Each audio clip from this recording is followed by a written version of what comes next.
has told a story, putting together these moments in Jesus' ministry from one blind man to another. He started off back in the 8th chapter, talks about a fellow who was blind, and Jesus heals him, and he opens his eyes, and he says, "What do you see?" He says, "I see people who look like trees walking around."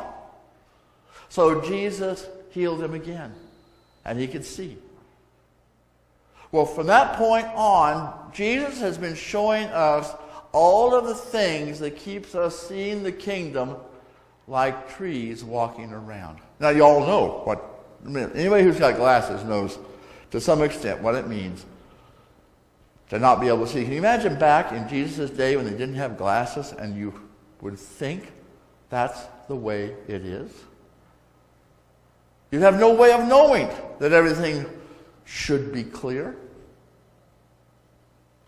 Not until we had books and printing and popular material to read, and people learned to read, they thought, "Oh, can't see that, I need some glasses."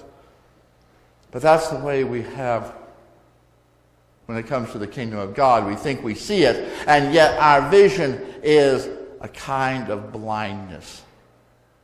And so, the very beginning of this, Jesus says, "Look at me. What do you see?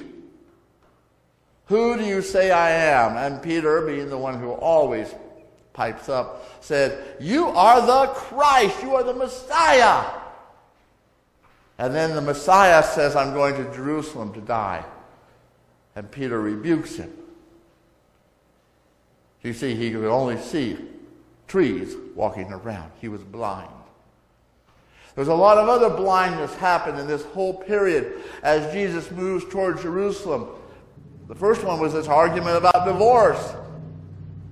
And we confuse relationships with property. Mine.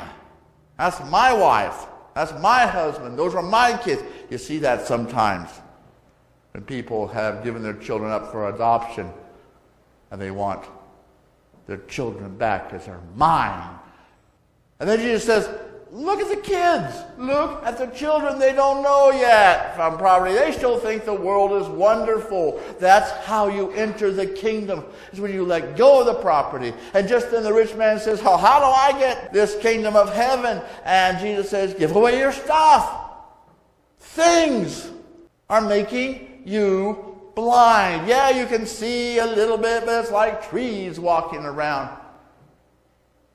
Give it up, follow me. Peter says, "We have followed you." And Jesus says, "Sure. And everything and more that you need is yours." And he said, "The first will be last, and the last will be first."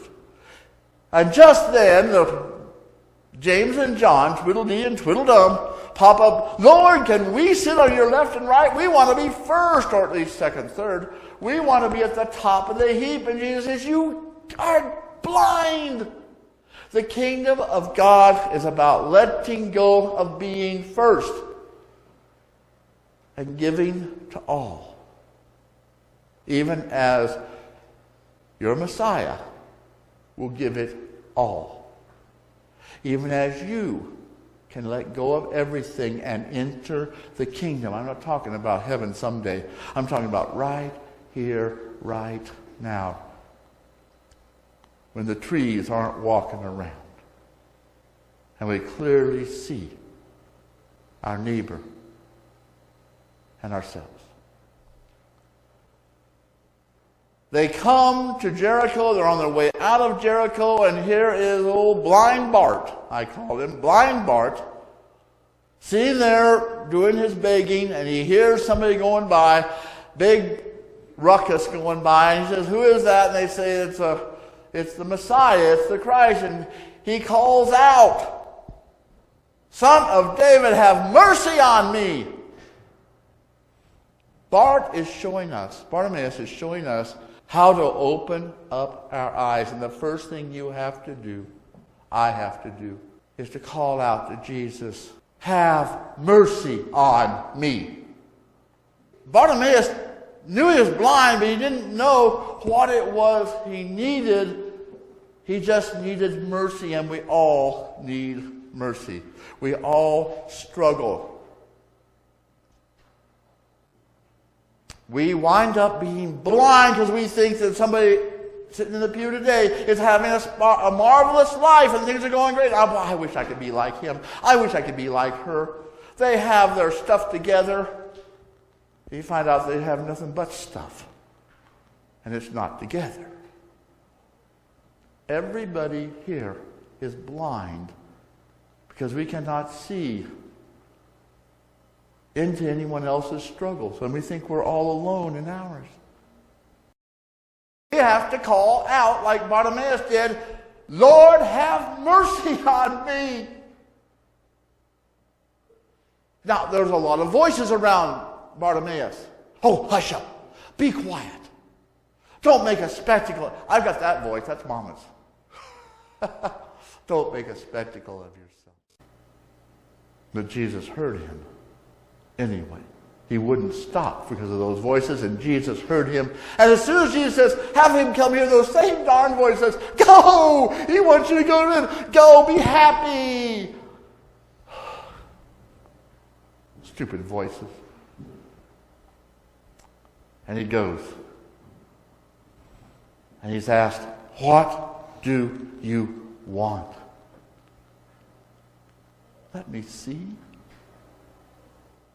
Just let me see.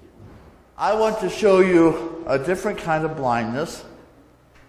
We're getting blindsided. Let's show that first one.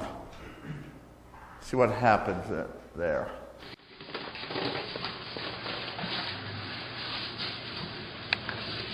What are you doing?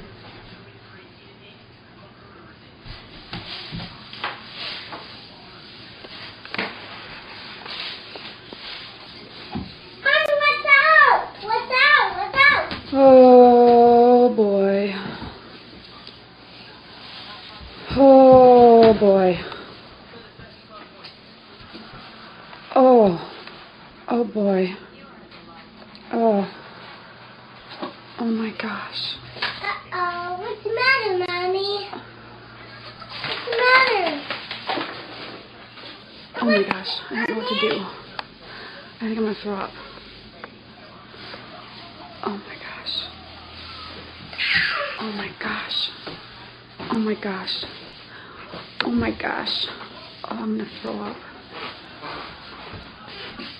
Oh my God, it's like a snowman puked all over my living room. Oh. She's like us. She's blind.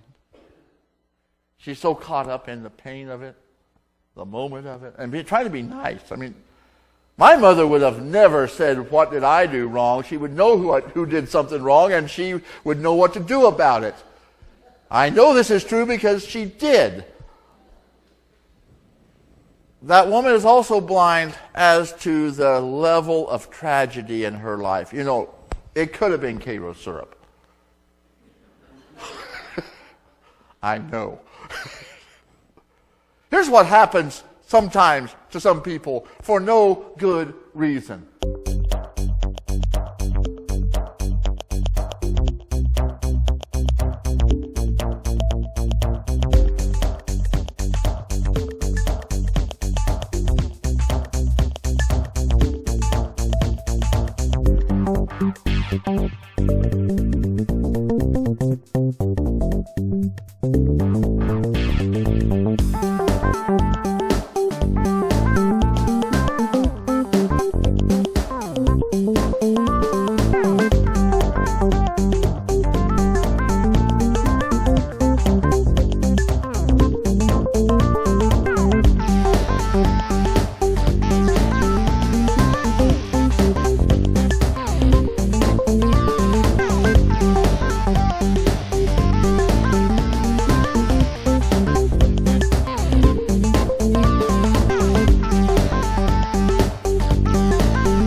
We know that.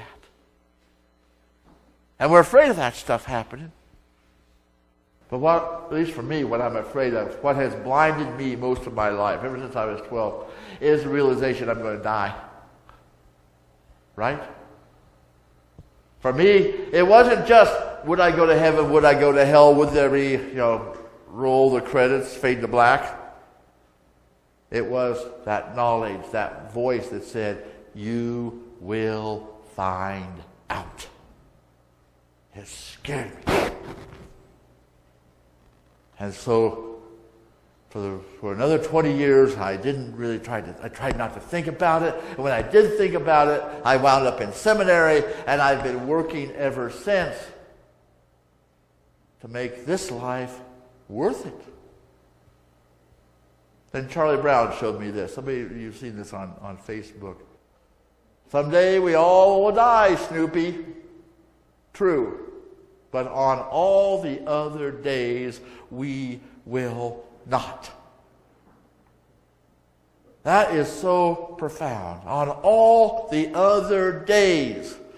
On all the other days, we can cry for mercy even if the voices are telling us not to. On all the other days, Jesus will say, come. On all the other days, we can have our blindness healed. And the trees won't be walking around anymore. On all the other days, we have a chance to see the world through eyes wide open.